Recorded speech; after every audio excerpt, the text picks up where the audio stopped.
Hey everyone. Hello. Hello, everyone. My name is Tony Chris Naka, and I am the chair of the RIIG, Associate Deans and Directors of Research for SNRS. And with me here today is Dr. Wilson Candy, who is the co-chair as well. And we welcome all of you to this webinar. I think it's an important topic, and we are very grateful, very thrilled to see the reception as to the attendance. So we're looking forward to it. And we are very privileged to have Dr. Noonan here. She is from Duke. Dr. Noonan is the Associate Dean for Community Engagement Science and Director of Rural Health Equity at Duke School of Nursing. She is a nationally recognized expert in prevention science, community engagement, rural public health, and advocacy to improve health and prevent disease in rural communities. Dr. Noonan's research program uses principles of community engagement to develop and implement health behavioral change interventions in rural communities that significantly decrease chronic disease risk, with the majority of this intervention focusing on tobacco cessation. We are so grateful to have Dr. Noonan here with us. And Dr. Noonan, I will hand it over to you. Thank you. I'm happy to be here. Let me pull up my slides and we can start.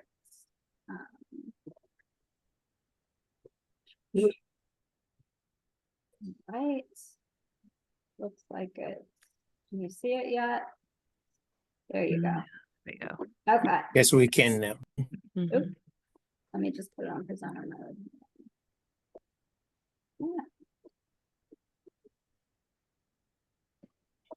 Sorry, it takes me a minute for the bar to go down. There's no reason for me to get it on presenter mode. But while I'm waiting on that to go down, here we go. So my name is Devin Noonan, as mentioned. So I have the privilege of serving as the Associate Dean of Community Engagement Science and Director of Rural Health here at the Duke School of Nursing. And I'm excited to present today. I was asked to present on a really timely topic, I think. She sounds terrible, in case you're wondering. I know. What? Doesn't sound good? Oh. Okay. Navigating research, science, funding, and continuing to serve high-need populations. So let's jump in. So our objectives for today are to review some of the challenges facing research in today's funding climate, discuss strategies to remain committed to research and high-need populations, and then we'll share some examples and practical strategies to keep your research moving forward. So I would love to say that the current research and funding landscape looks as beautiful as this picture. Clearly, all of us here today know that that is not the case. And you'll hear me refer to this sort of point in time as a season throughout this presentation. And I'm doing that intentionally because I do think it's a season, and seasons come and seasons go, and we weather through seasons. And so I'm intentional with that language. If you notice that I say season a lot. But I put this picture in here too, not only because I found it to be beautiful, but I also think it sort of represents the ups and downs that are pretty typical for those of us that conduct research. It's not easy. There's always ups and downs and peaks and valleys, and I think it's important for us to remember that in this season. However, I don't want to downplay that this is a season of challenge and uncertainty, and it's probably unprecedented for many of us. So funding for research and nursing research, we know, is uncertain right now. So I think the data is showing us that from... Hello? Oh. Just gonna mute, okay, great. So the data, if we look at the data from looking at NIH funding in 2004, for the first couple months of 2004 compared to the first couple months of 2005, we see big differences. We see deficits in funding. I think the data is saying in 2024, NIH in those first couple months of 2024 funded about $2 billion in science. And if we look at the similar time frame in 2025, it's only about $1 billion. So we're seeing some significant decreases in funding. So we know, sure, most folks on this call know we're seeing delays in notice of awards. We know we were seeing at the beginning of 2025 some delays in study sections happening, which we know trickles down to delays in notice of awards. Unfortunately, we probably all know folks who have had grant terminations and their work stopped by NIH. We know there's cuts to the NIH budget coming. I'm not an expert on the bill that was passed last week, but I'm aware that there were significant cuts proposed for NIH. And then most of us know about the proposal around indirects to cut them from down to across the board 15%. And as I think most people know, that's sort of tied up in the legal system right now. But that has a lot of support for our research and infrastructure, and will have a lot of trickle-down effects for us doing the work on the ground. And then also the future of NINR is really unclear, as also proposed in this bill passed last week, was to really streamline the institutes at NIH. And for us as nursing scientists, you know, NINR has been a place to fund our research and keep the scientific inquiry of our discipline moving forward. And so that is really concerning. And so what does this look like on the ground? In the short term, it looks like labs closing. It looks like colleagues losing their jobs. It looks like people who are having stop orders for grants 3 or 4 years into a 5-year grant, losing years of work. And then it looks like for us, jeopardy and advancement, tenure, and promotion. And then in the long term, what does it look like? We know science fuels innovation, improves health outcomes, particularly nursing science, that we know that we're looking down at worse health and worse health outcomes in the communities and populations that we serve. And yet we know nothing has changed for those of us who do work in community engagement, equity, and high need population. We know health inequities remain among the patients in the communities that we serve. They might even be more so in the future with a lot of the safety nets that are going to be cut around Medicaid funding across our country.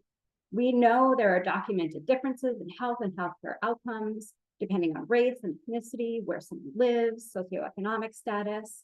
We know quality healthcare access remains a challenge for so many of the patients and communities that we work with. And we know social drivers of health continue to perpetuate these inequities.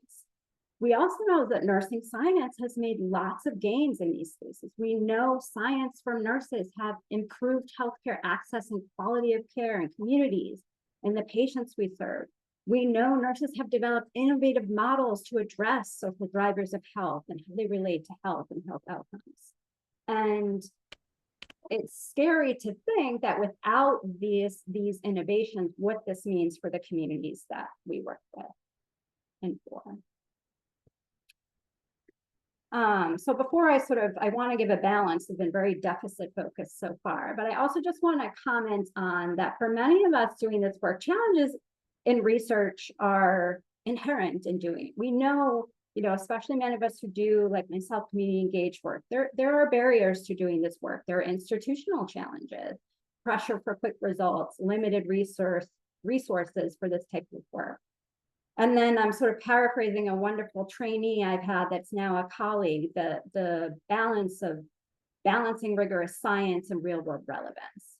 And at the same time, I feel like we cannot forget the strengths and assets that we have as a profession, and then the strengths and assets that are within the patients and the communities that we work with.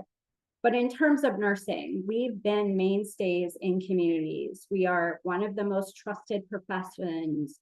We bring authenticity to our work. We are always center patients and communities in everything that we do.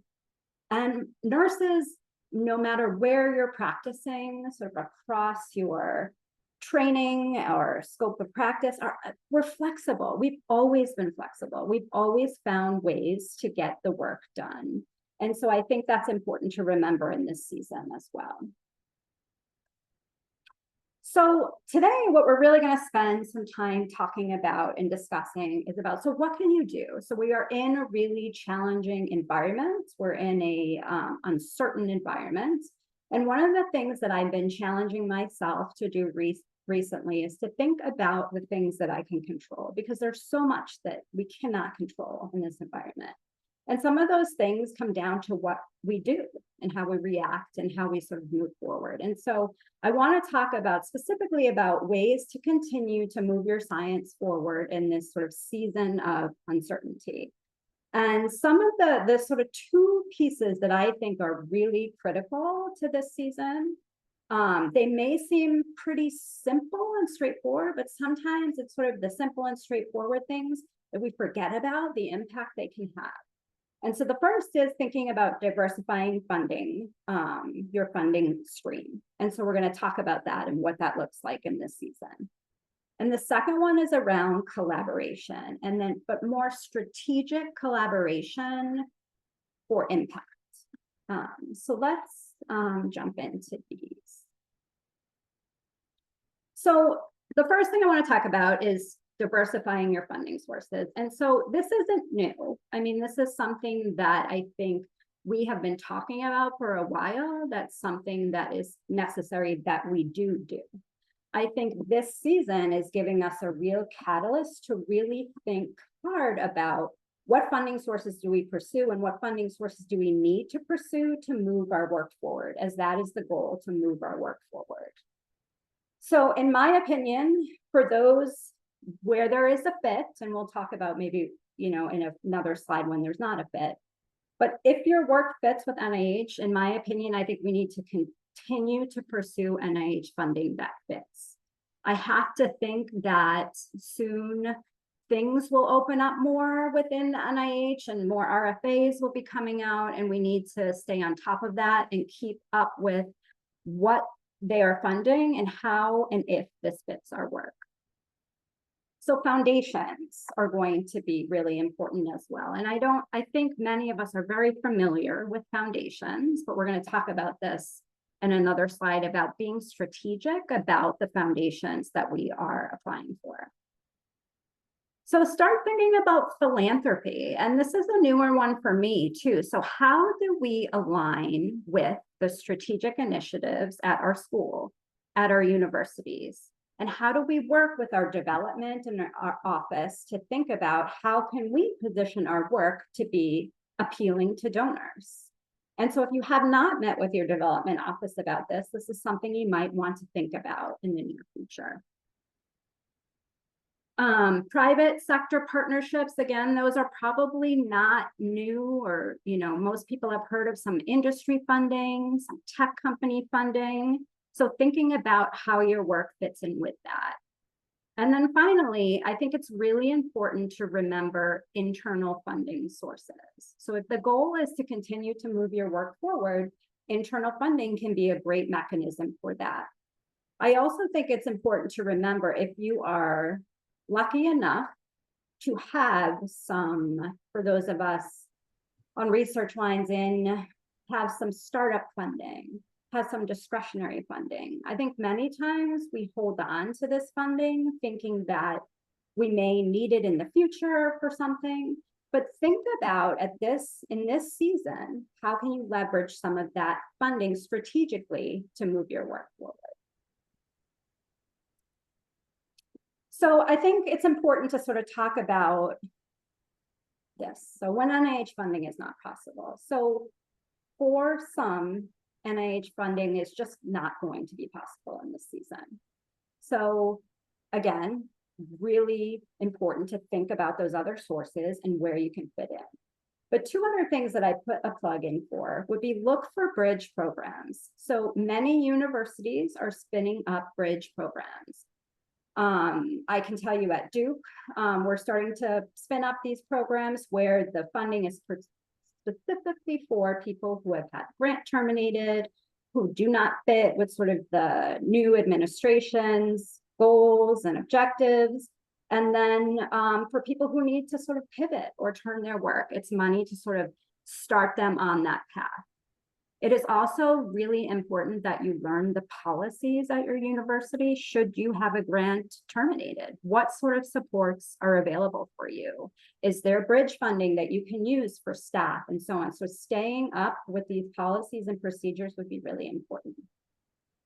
And the second thing I want to comment on, and I think we're going to see more of these pop up, is this initiative by BioMedX.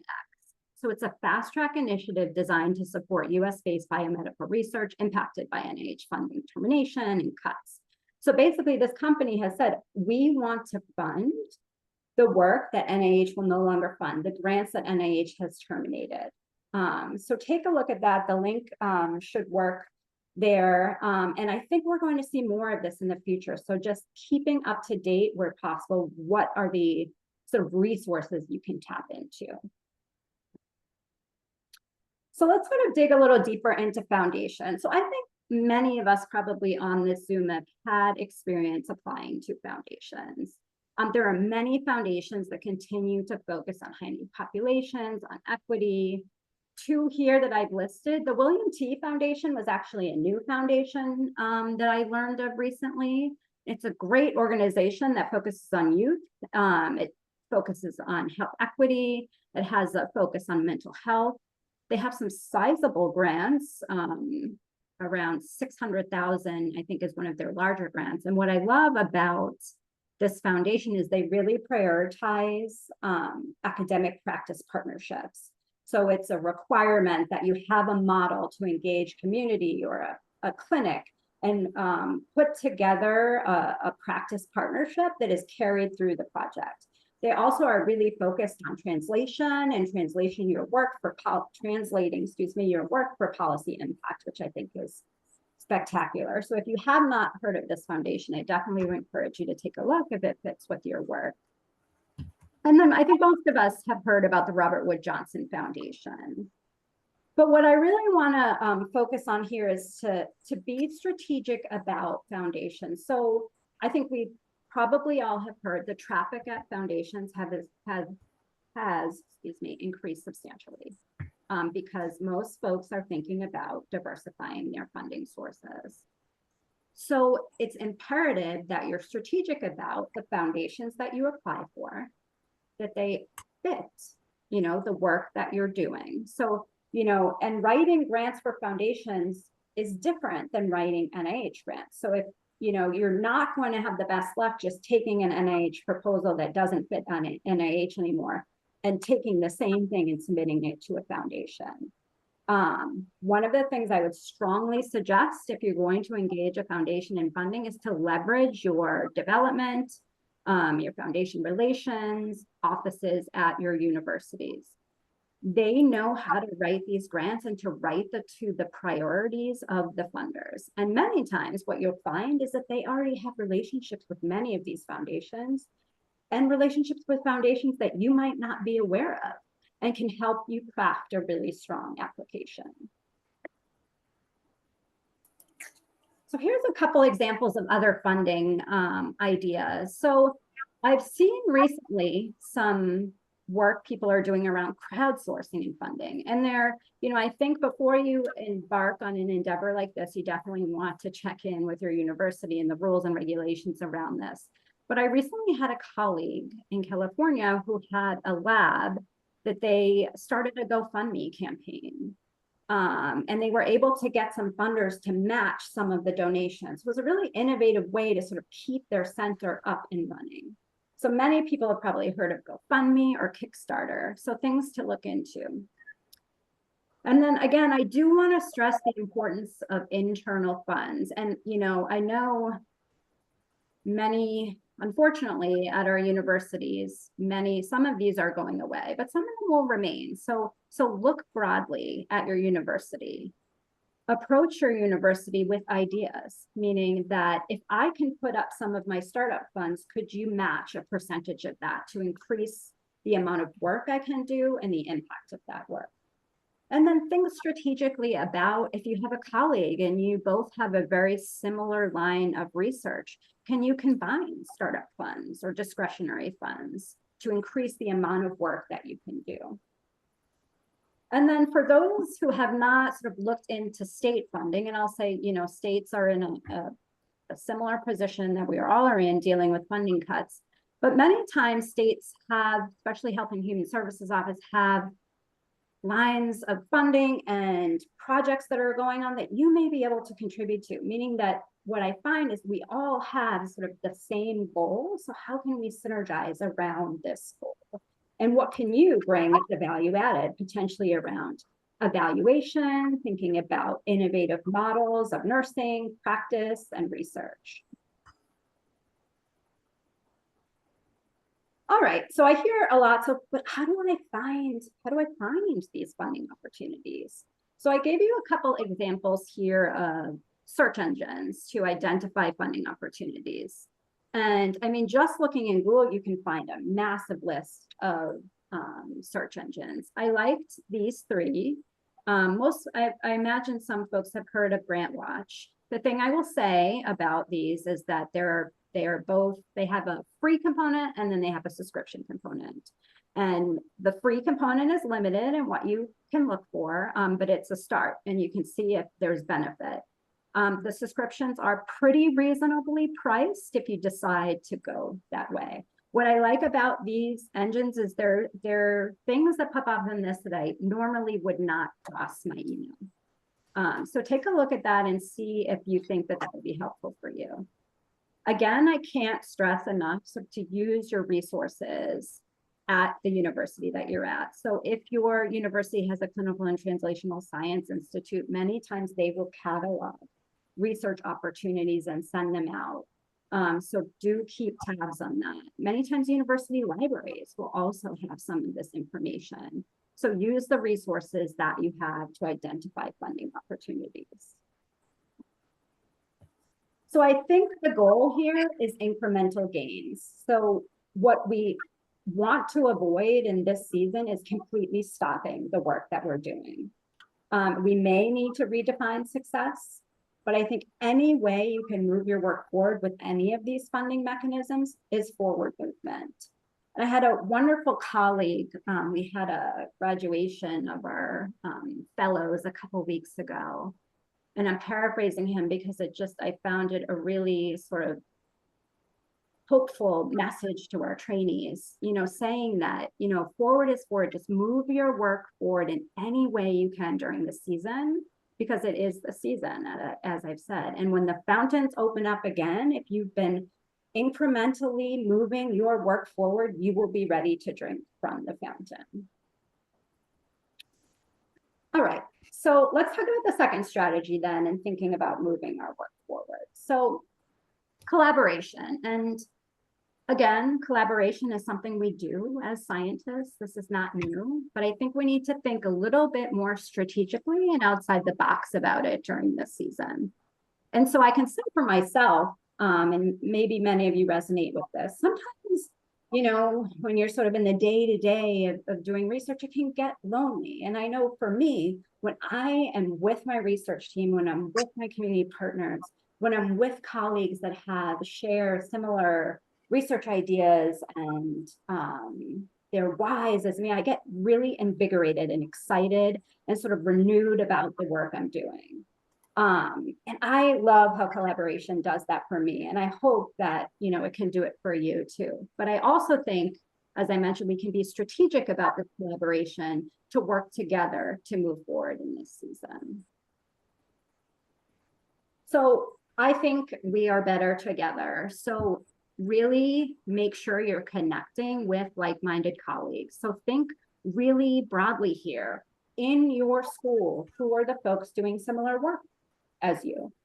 Across your university, who are the folks doing this work? In the community, who are the health departments, the CBOs? Who are the people doing this work, and how can you align? Pool resources and data when you can. I'll put in a plug that, think about your mentors and the senior faculty where you work. Many times they have lots and lots of data. How could you think about, if you're having issues with funding, doing a secondary analysis of, on data that's already available?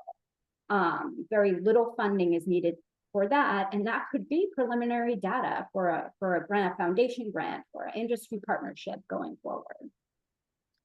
So think about joint grants. Think about, if you can, adding bite-sized new inquiry to colleagues' ongoing research. So how could you think about adding survey questions to someone's ongoing work that sort of fits with the gestalt of the work that they're doing, but also helps sort of advance the field. And so then secondly, something that's really sort of near and dear to my heart, and something that I have been really pushing us to think about, and many others too have been doing this, is to reimagine traditional research funding and academic community partnerships. So how do we, really partner with communities, provide capacity to health departments and CBOs to apply for funding? So how do we more strategically think about, there are funding lines that may be more suited for the academic side, and then there are funding lines that, academics don't have access to or are more suited for the community. How do we think about collaborating around both of these around our shared interests? How do we think about overlaying research and inquiry and evaluation? And I'll give you an example of that in a minute. And then thinking about how do we think about working with our state Health and Human Services office through subcontracts, helping with evaluation, proposing innovative programs, and so on. So just new ways of thinking about moving your work forward.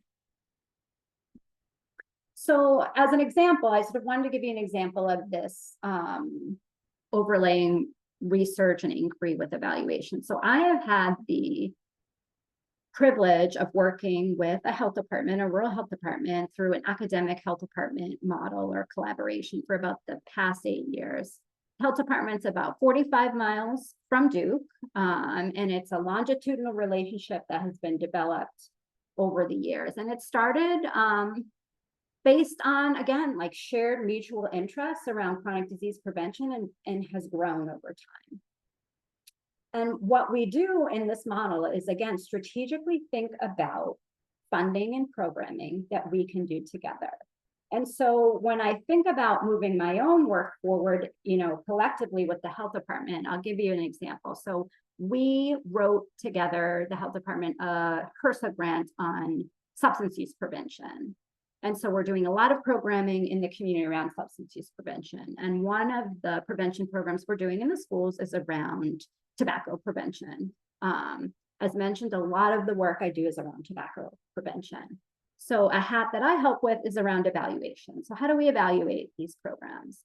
And so one of the things I think about too is, okay, I do a lot of intervention work in the community. How can I think about within this programming, maybe threading some of those intervention components too? In the evaluation, I always think about, okay, what are some key metrics around, let's say, e-cigarette use has been a big thing. Learning about perceptions and use with flavor, different flavors, and so on. So adding these sort of bite-sized pieces into the evaluation has really helped inform some of my intervention work in this space. So I really encourage people to think strategically about, especially those working with community partners, about the work that you're doing. So what else can you do? So advocacy. Advocacy is huge right now. We really need to be promoting nursing science and the science that we're doing. We need to be able to speak clearly to policymakers about the impact of the science we're doing. I think for many, this can be daunting, but small steps is incremental gains. So think about, a lot of times if you're members of organizations, they have scripted letters you can use. I'll put a plug in that I am chair of the policy committee for the American Public Health Nurses Association. And we have a toolkit that has strategies and has sort of things you can pick up from the toolkit to use to help you advocate. Leverage your nursing organizations. Many times they have Hill days, and just share your science, the importance of your work. I cannot stress that enough. That's so important for the science of our discipline in this season to keep moving forward. I also think it's important to continue to disseminate and publish your work. So there's been a lot of literature recently around censorship, self-censorship, because people are concerned about what they're disseminating. And in my opinion, the importance of disseminating our work is just critical at this juncture. And I know many journals have come out and said they are continuing to publish equity work. And so I would just really encourage you to continue to get your work out. Also, really important that we share information and lessons learned with others. So if you have a foundation you had a great experience with, tell other people, tell your colleagues, so people can also sort of benefit from these resources. If you propose something at your university about a fund matching, a grant program, and you can get it off the ground, share it with others or disseminate it so people can replicate it where they are. And then one of the groups I'm most concerned about is our trainees in this season. So I think it's imperative that we continue to support our PhD and postdocs. I think many are rethinking science nursing science as a career because of this season. And I really think we want to continue to really support our PhD students and trainees and helping them keep moving forward in any way possible. So we can just continue the science of our discipline. So sustaining research in this shifting environment, in this uncertain environment, keep doing the work. So be strategic and remember that grants you don't apply for, you do not get. So I think you need to be strategic in what you apply for and realistic about what fits the scope of your work. But if you don't apply for grants, you don't get them. And we do know that there is some literature around the more you apply for grants, the more successful you are in the future. Be realistic about what you can do. I think that's why I put sort of the incremental gains in there, that, you know, it's not all or nothing. Movement is movement, and even small incremental gains in your work is going to pay dividends for you in the future. I also think we need to be clear for those of us who work in the community, be clear with our community partners about funding and about the funding issues we're going through and about strategies we're taking to continue to the work and continue to center them in this work. Synergize and strategize. Again, I cannot stress enough the importance of collaboration, broad collaboration across sectors, universities, and disciplines. If this isn't the catalyst or the time to get us collaborating more regionally across states, nursing schools across your states, I don't know what is. This is just such a wonderful time for us to come together and work on a common goal. And, you know, in this season, you may need to redefine success. And I know that that's easily said for many of us, you know, on tenure lines. Success is defined for us in terms of promotion. But what you value in your success is not. So you're going to have to weigh those things. I would say stay up to date with all of your university policies around support and any extensions that may be granted. I did want to call out this one here that just came out a couple days ago from NIH. So they have extended ESI time for folks whose ESI status was going to run out in the next couple submission cycles. It's detailed in this file, but that's huge. I mean, we all know the difference between pay lines for ESIs and established investigators, and extending this and making sure you're aware that this is extended so you can capitalize on it could make the difference between funding. So I think I needed to say this. I think nurses, we sometimes are not the best at this, but in this season, you need to take care of yourself. You need to remember your why to stay committed, but part of that is giving yourself grace and taking care of yourself. For me, and this may look different for you, is staying connected. And I think connection is so important, again, for all of us, but staying connected, it helps you invigorate you, ground you in the work that you're doing. And collectively helps you remember your why. And then whatever self-care looks like for you, I would really encourage you to engage in it. So here's my turtle here. Forward is forward. Your speed doesn't matter. So just keep moving forward in all ways possible. Do think outside the box in terms of funding and use your resources available to you as you think this through. Use your mentors, use the offices at your university. Think about getting groups of like-minded colleagues together for coffee to think about strategies together. Collaborate and synergize early and often. Stay connected with like-minded colleagues, and then remember your why. So I think that can guide you in seasons that are difficult. All right, well, that is all I have. I'm gonna share. I am happy to take questions or have a discussion. Yeah. Thank you, Dr. Noonan. Much needed information. Thank you for doing that for us. And we do have 5 to 10 minutes for Q&A or discussions, but we do have one question in the chat, and I want to read it out to you. It's from Dr. McBride. Dr. McBride, you are here. You can open up your mic and pose the question. Absolutely. Absolutely. Can you? I see your question here about the crowdsourcing. I honestly don't know if Duke has, and that's a good point. And I don't know if they will. If they don't, if they will now, as people start thinking about these as mechanisms.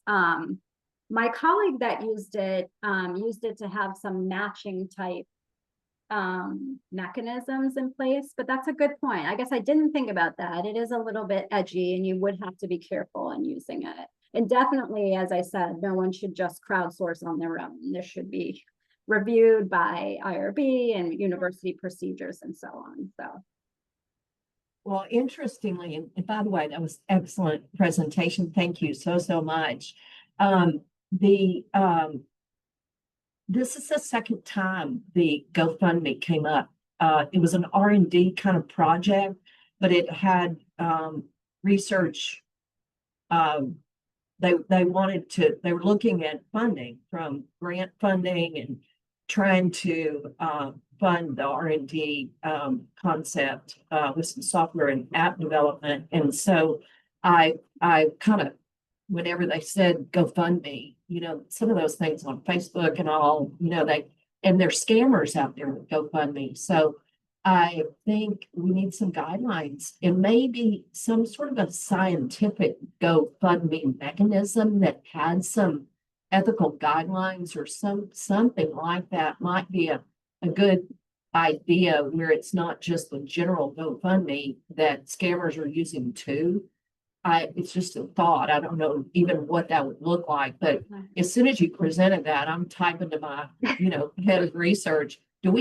Let's talk about some guidelines and policy. And I was hoping that maybe you had a straw man or a draft, but I'm going to throw it out for our university to consider, because honestly, it's the second time I've heard it this week. Yeah, I'll have to ask my colleague. She's at UC Davis, and I will say that their GoFundMe was for like a broad lab. Like it wasn't specifically like funding this research project, and so I don't know if that's the difference. But it's a great question. Yeah, and now I'm going to dig more into it too. Well, let's stay connected and collaborate on that one. Thank you. Dr. Noonan, there's a question as to whether you would share this slide. It's from Dr. Radhakrishnan. Yeah, I'm happy to share the slides for sure. Definitely, so you can get the link, especially for the extension of the ESI and then the grant search engines as well.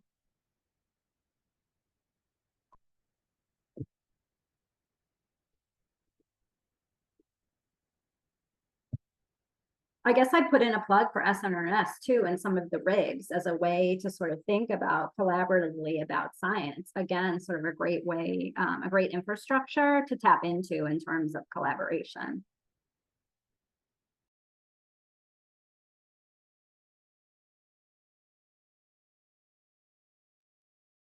Dr. Naka?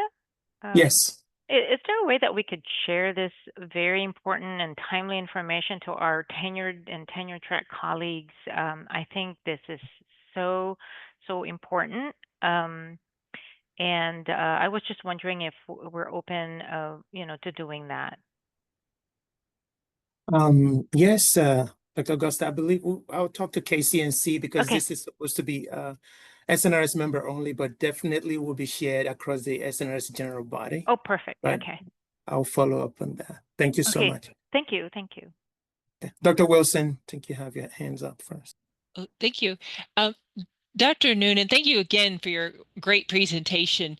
And one thing that I was really struck by, something that was said to me earlier this year as we're navigating these waters, was kind of like a real estate metaphor, buy when things are low, meaning like looking at these creative ways and the collaborative ways, and then also working on your publications, getting your teams together so that way, when the funding, whatever it looks like going forward, you've got your team already publishing together and you're showing the integrity of the research team.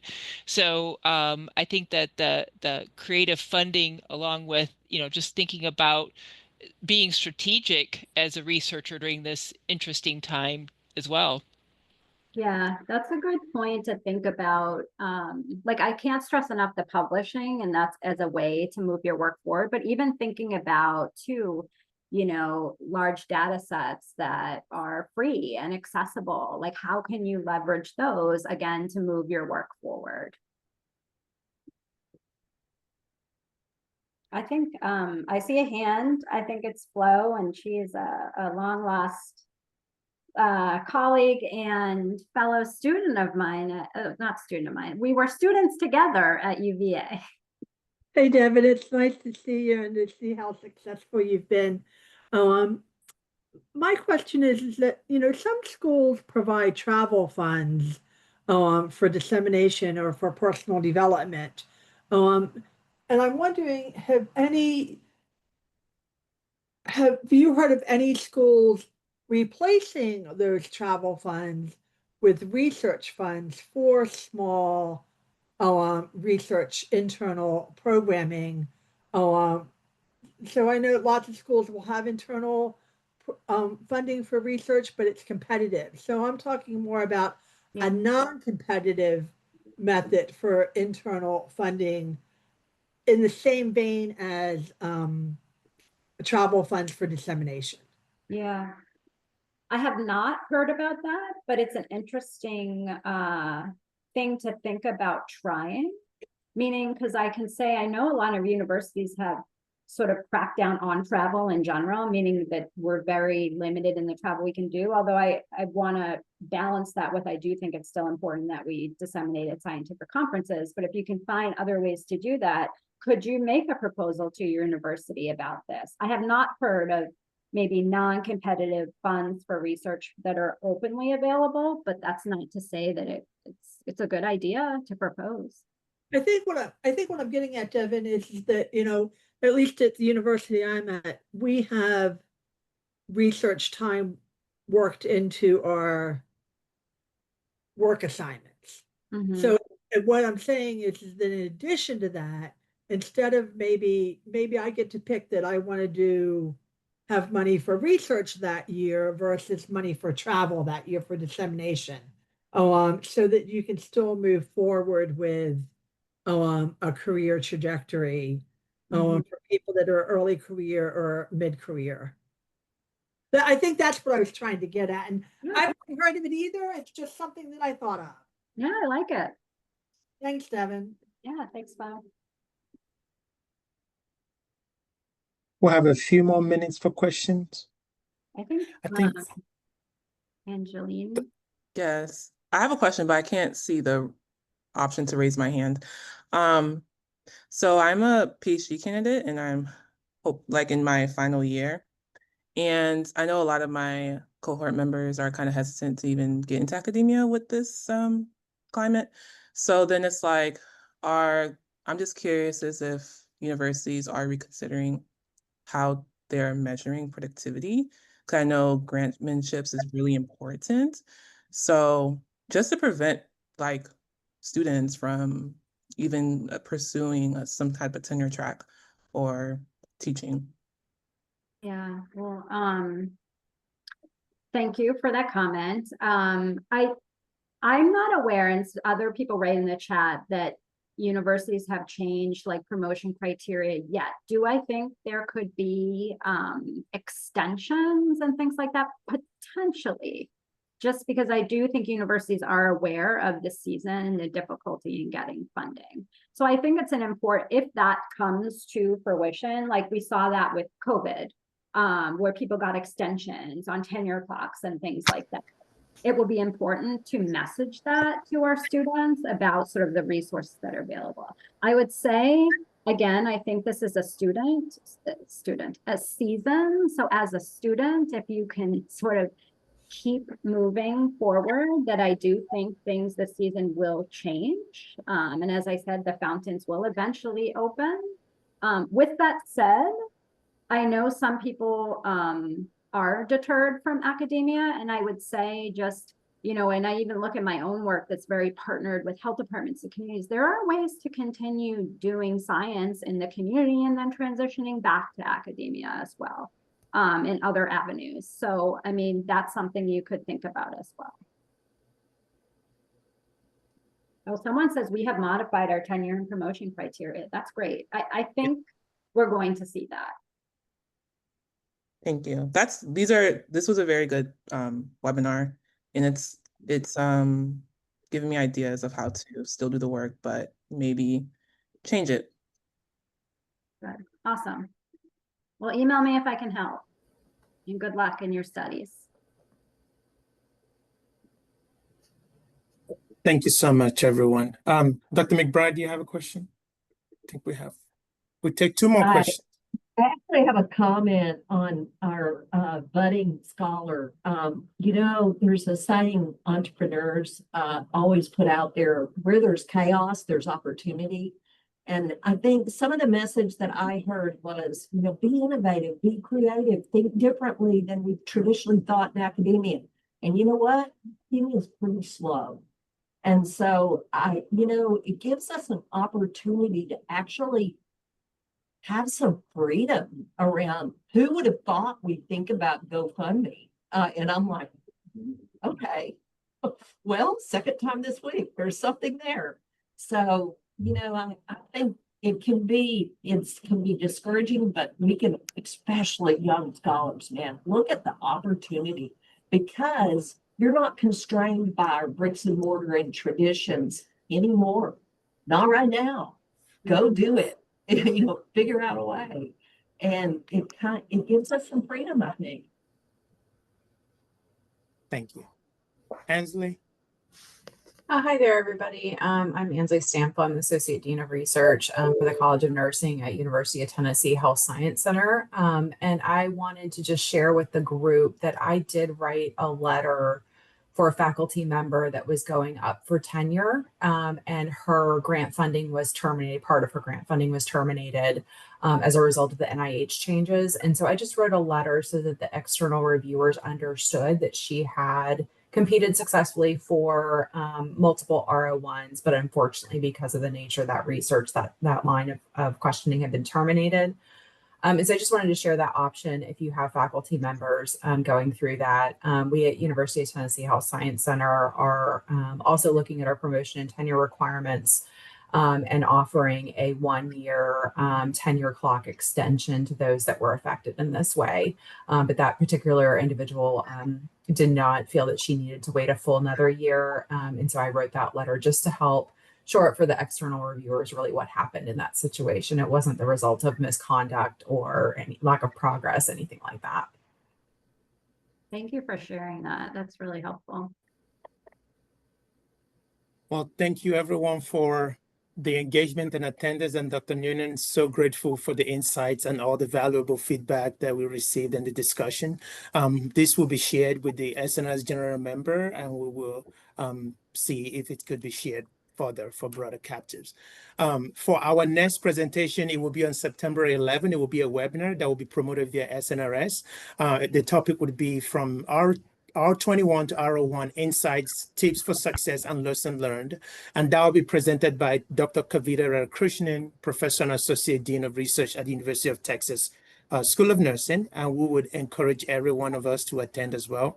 We are looking forward to hearing from her. And this marks the end of our session. Thank you everyone for attending, and we are hoping that all the ADDR members can stay. And an important note that I was asked to share is these webinars are for SNRS members only. Going forward with the next session will only be open to SNRS members only. For non-members who wants to attend will be asked to pay $25 for that.